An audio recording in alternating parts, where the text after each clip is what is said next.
rehetra. Tonga amin'ity fotoana malalana ity indray izay ry Tompo Andriamanitra eo dia misaotra anao amin'izany. Misaotra anao satria mijery ny tsara ho anay mandrakariva ianao ary manakambara ho anay tokoa anio. Dia mamindrafo aminay ny fahotana izay nataonay ry Tompo, voninahitry narinao ny zavako izany, narin Jesosy. Amen. Risiko lady malala ho aminareo rehetra ny fahasoavana sy ny fiadanana mpamin'Andriamanitra rentsika sy Jesosy Kristy Tompo. Amen. Amin'izao alahady faha-efatra manaraka ny Pasika izao dia voatendry ho toriana amintsika ny soratra masina voasoratra ao amin'ny filazantsara ny Jaona. Jaona toko 7 andiny fa 7 ka hatramin'ny andiny fa 7. Jaona toko 7 andiny fa 7 ka hatramin'ny fa 7. Toy izao no fivakan'ny teny aminaran'i Jesosy.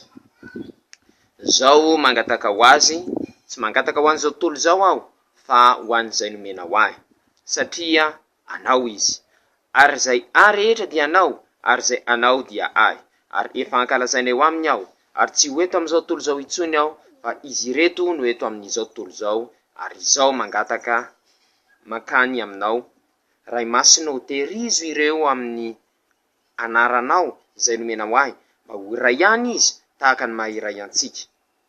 Raha mbola teo aminy aho dia nitahiry azy tamin'ny anaranao izay nomena ho ahy, ary notandremako izy ka tsy misy vera afa-tsy ilay zanaka amin'ny fahaverezana ihany mba hatateraka ny soratra masina. Fa ankehitriny mankany aminao aho, ary izany teny izany no lazaiko teto amin'izao tontolo izao, mba ananany ny fifaliako tanteraka ao aminy. Efa nomeko azy ny teninao, ary alan'izao tontolo izao izy, satria tsy naman'izao tontolo izao tahaka tsy naman'izao tontolo izao. Izao tsy mangataka aminao mba hampiala azy amin'izao tontolo izao, fa ny mba hiaro azy amin'ny ratsy. Tsy naman'izao tontolo izao izy tahaka tsy naman'izao tontolo izao. Manamasina azy amin'ny fahamarinana, iteninao ny fahamarinana. Amen. Le andiny fa 7 teo teny haitsika tsara mihitsy. Manamasina azy amin'ny fahamarinana, teninao ny fahamarinana. Jaona toko fa 7 andiny fa 7. Mora tadidi kely 7. Raha misy manontany antsika hoe aiza misy an'ilay teniny hoe ray masonao manamasina amin'ny fahamarinana, teninao ny fahamarinana, dia io izy io.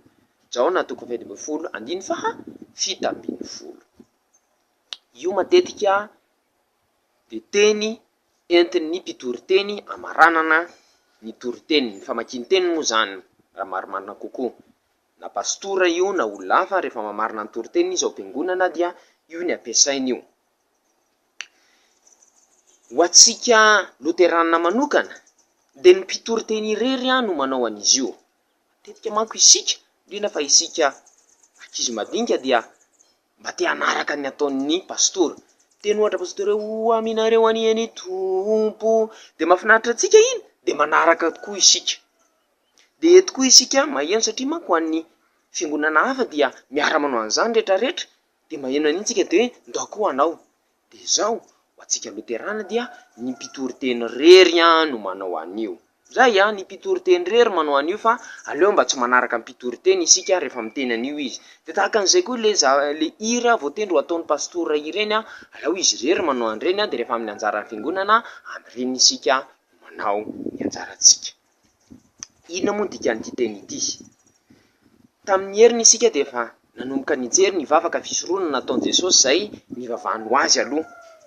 Eto amin'izay izy dia manomboka mivavaka ho an'ny mpianana.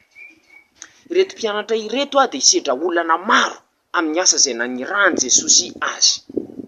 Ary tsy maintsy misedra olana, tsy tokony fa tsy maintsy izy isedra olana, satria nahoana eo amin'izao tontolo izao izy.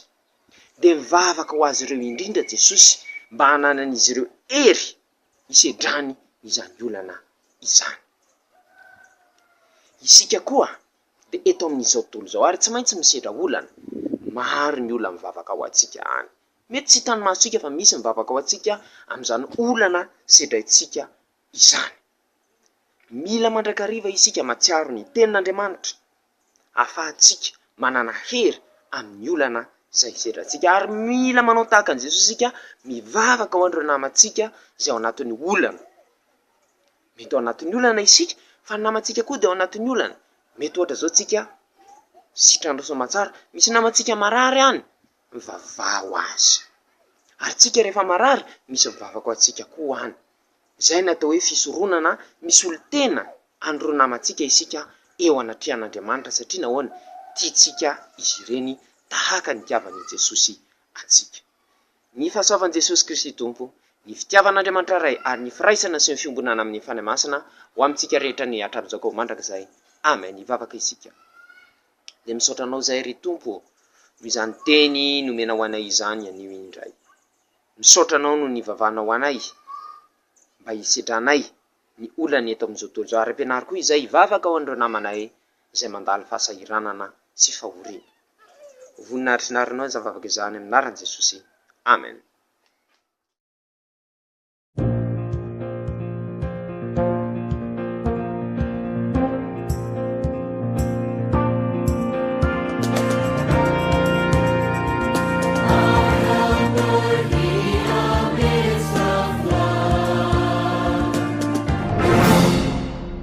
Sémato, c'est une école spécialisée pour les sourds et malentendants. Ici, aux alentours de Thomas.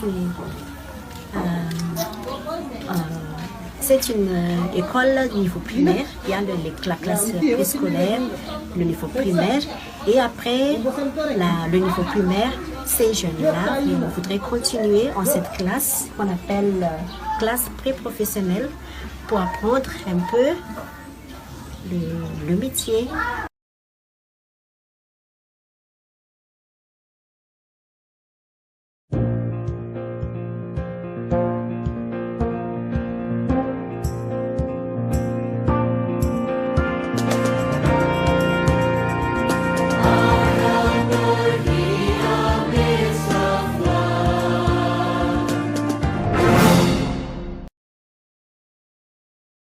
Unissons-nous dans la prière. Tu nous as donné ce jour nouveau, Seigneur. Tu nous as donné ce merveilleux moment afin que nous écoutions ta parole. Nous t'en remercions et nous remercions également de ton amour qui nous donne toujours ce dont nous avons besoin en cette terre, même s'il y a beaucoup de problèmes. Pardonne-nous les péchés que nous avons commis. En ton nom, Seigneur, nous faisons cette prière. Amen. Chers membres d'école de dimanche, que la grâce et l'amour du Seigneur Jésus-Christ, Dieu notre Père, soient avec vous. Amen. En ce 4e dimanche après Pâques, l'écriture sainte qui nous sera donnée est écrite dans l'évangile selon Jean. Évangile selon Jean, chapitre 17, verset 9 au verset 17. Jean, chapitre 17, verset 9 au verset 17. Voilà ce qui est écrit au nom de Jésus-Christ. Je te prie pour eux. Je ne prie pas pour le monde, mais pour ceux que tu m'as donnés, car ils t'appartiennent. Tout ce que j'ai est à toi, et tout ce que tu es est à moi. Et ma gloire apparaît en eux. Je ne suis plus dans le monde, mais eux sont dans le monde, moi je vais à toi. Père Saint, garde-les par le pouvoir en ton nom, le nom que tu m'as donné, afin qu'ils soient un comme toi, et moi nous sommes un. Pendant que j'étais avec eux, je les gardais par le pouvoir de ton nom, le nom que tu m'as donné. Je les ai protégés, et aucun d'eux ne s'est perdu, à part celui qui devait se perdre, pour que l'écriture s'accomplisse. Mais maintenant je vais à toi, et je parle ainsi pendant que je suis encore dans le monde, afin qu'ils aient en eux-mêmes ma joie, une joie complète. Je leur ai donné ta parole, et le monde les a haïs parce qu'ils n'appartiennent pas au monde, comme moi je n'appartiens pas au monde. Je ne te prie pas de les retirer au monde, mais de les garder au mauvais. Ils n'appartiennent pas au monde, comme moi je n'appartiens pas au monde. Fais qu'ils soient entièrement à toi par le moyen de la vérité. Ta parole est la vérité. Je les ai envoyés dans le monde comme tu m'as envoyé dans le monde. Je m'offre entièrement pour toi, pour eux, afin qu'ils soient aussi vraiment à toi. Amen. Jean chapitre 17, verset 17, fais qu'il soit entièrement à toi par le moyen de la vérité, la parole, ta parole et la vérité. Si nous écoutions les prédications en malagasy, c'est toujours celui qui fait, c'est toujours avec ce verset que celui qui fait la prédication termine la lecture qu'il a faite. Que ce soit un pasteur ou quelqu'un d'autre, c'est toujours avec ce verset-là. Où il est, Jean chapitre 17, verset 17. 17, 17. Facile à retenir. Si on vous demande où est ce verset-là, vous vous en souviendrez facilement. Jean chapitre 17, verset 17. Pour nous, luthériens, c'est seulement celui qui fait la prédication qui dit ce verset-là. Mais pour d'autres églises, ce sont toutes les personnes qui le disent. Mais pour nous, il faut bien s'en souvenir, c'est seulement le prédicateur. C'est l'ordre à respecter. Parce que quelquefois, on a une mauvaise habitude de faire ce que le prédicateur ou le pasteur fait par exemple, le pasteur chante et il y a parmi nous surtout les enfants qui s'amusent à suivre ce chant du pasteur là. Parce que c'est bien peut-être, mais pour le respect de l'ordre, mieux vaut respecter notre part et la part du pasteur. Sa part de chant, notre part de chant, on le respecte. Alors, que signifie ce verset? La semaine dernière, nous avons commencé à lire la prière sacerdotale de Jésus. Jésus a prié pour lui, et aujourd'hui, il prie pour ses disciples. Pourquoi? Eh bien, parce que ses disciples vont être dans le monde et vont subir plusieurs épreuves à cause du mauvais, à cause du démon. Jésus prie pour qu'ils aient la force de subir ces épreuves-là, d'endurer toutes ces épreuves-là. Ils en ont vraiment besoin. Et il ne prie pas pour ce qu'il n'y ait pas de problème. Il y aura toujours des problèmes. Mais il prie pour que ses disciples aient la force de lutter contre les problèmes. Jésus prie également pour nous. Il y a des personnes autres que Jésus qui prient pour nous lorsque nous sommes dans les problèmes. Nous devons nous également donc prier pour nos amis qui sont dans le problème. Nous sommes par exemple en bonne santé. Mais il y a plusieurs de nos amis qui sont peut-être hospitalisés. Il y en a peut-être certains qui sont en train d'agoniser. Nous devons prier pour eux. Et lorsque nous sommes malades, comme je viens de le dire, il y a des gens qui prient pour nous. Donc, il faut prier entre nous, comme Jésus l'a fait, car nous sommes dans le monde et il y aura toujours des problèmes. Que la grâce du Seigneur Jésus-Christ, l'amour de Dieu notre Père et la communion avec le Saint-Esprit soient avec nous. Amen. Prions. Seigneur, nous te remercions pour cette parole. Nous sommes en effet dans ce monde et nous devons subir plusieurs épreuves et nous aurons beaucoup de problèmes. Mais grâce à toi, nous savons que nous avons la force de lutter contre ces problèmes. Aide-nous toujours dans ces problèmes-là et aide nos amis qui sont dans le besoin. En ton nom, Seigneur, nous faisons cette prière. Amen.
fatsapakotoko fianaono miarakaonekio izao iray be indra fosy mpanjakakotoko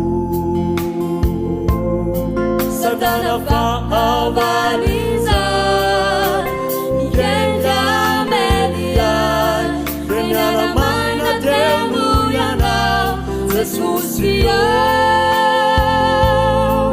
Ofandesena walira Yewani launau Kama tukiau Mananda nau deso Pandesia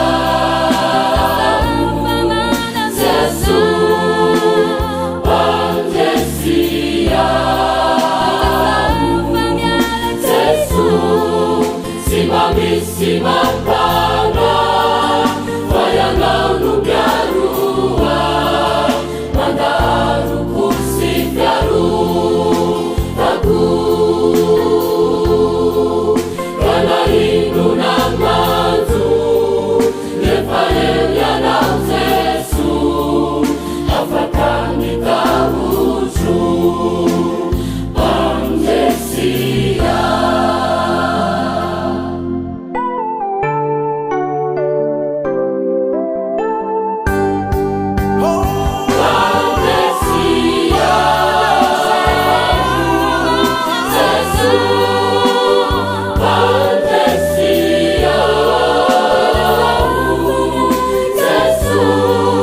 Simamissima pana Wayangau nugarua Mandaru kursi piaru Taku Kana inu na mazu Lefael ya na Jesu Afakani tahuju Pandesia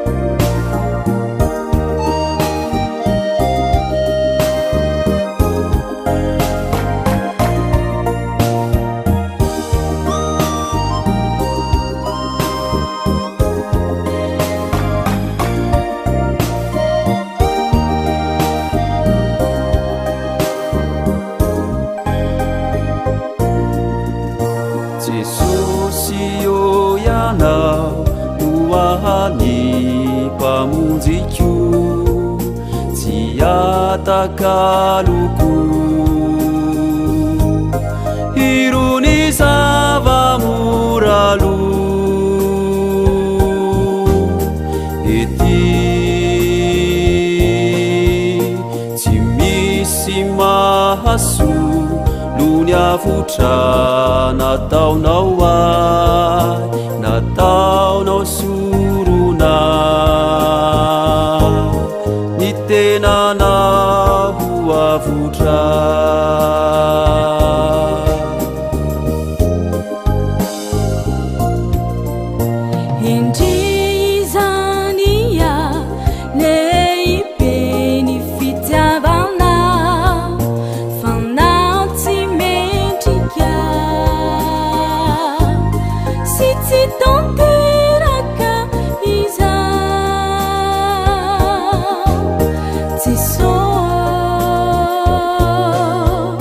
Tiambula tianau hiarati amina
tokeny fanaiko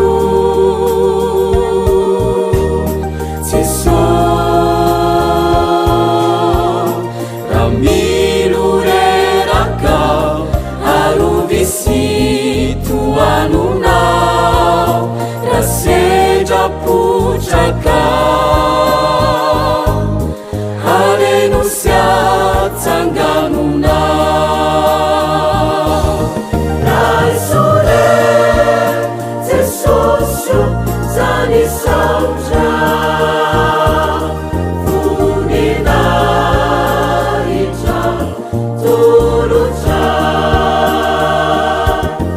erala sahary eriaja hoanao anao ire anio mandrakiza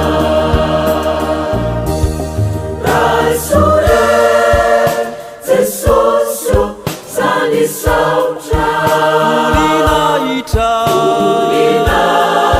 voninahitra tolotra erala sahary eriaja hoanao anao ire anio mandrakiza anio mandrakiza anio mandrakiza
ianao dia aoka fao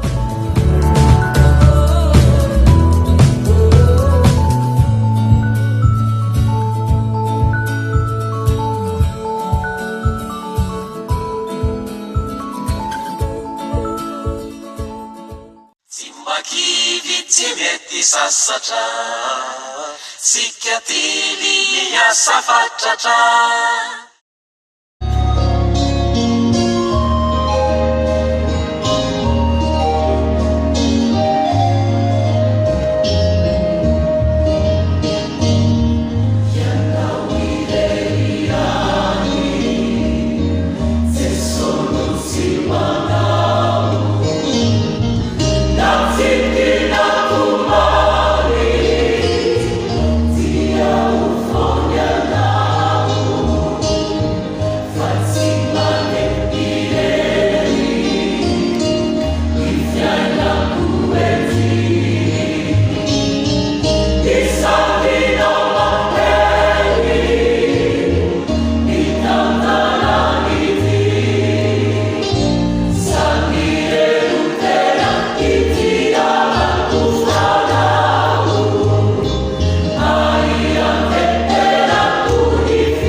ka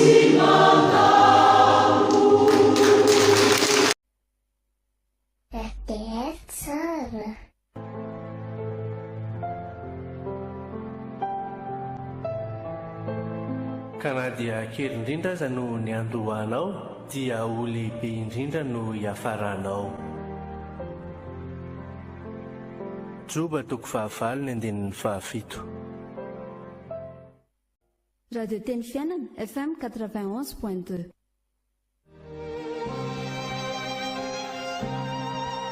Hita ianao anie Jehova ka hiaro anao, ampamirapiratra ny tavany aminao anie Jehova ka hamindra fo aminao, anandratra ny tavany aminao anie Jehova ka hanome anao fiadanana. Amen. Numeri toko fahaenina andininy fahaefatra amby roapolo hatramin'ny fahaenina amby roapolo.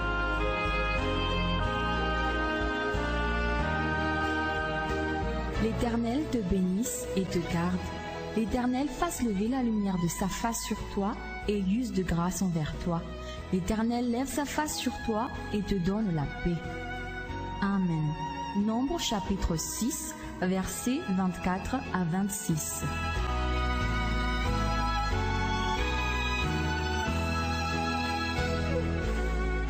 May the Lord bless you and take care of you.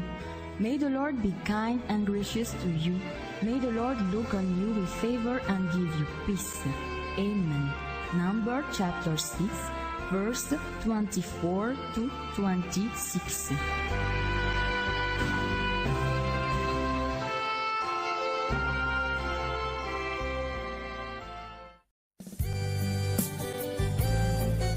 Misaotra anao re mihaino radio Teny Fiainana anako. Eny re bebea. Raisitsika amin'ny maro refy raika amin'ny 7 teboka 2 megahertz zany a. Misaotra re.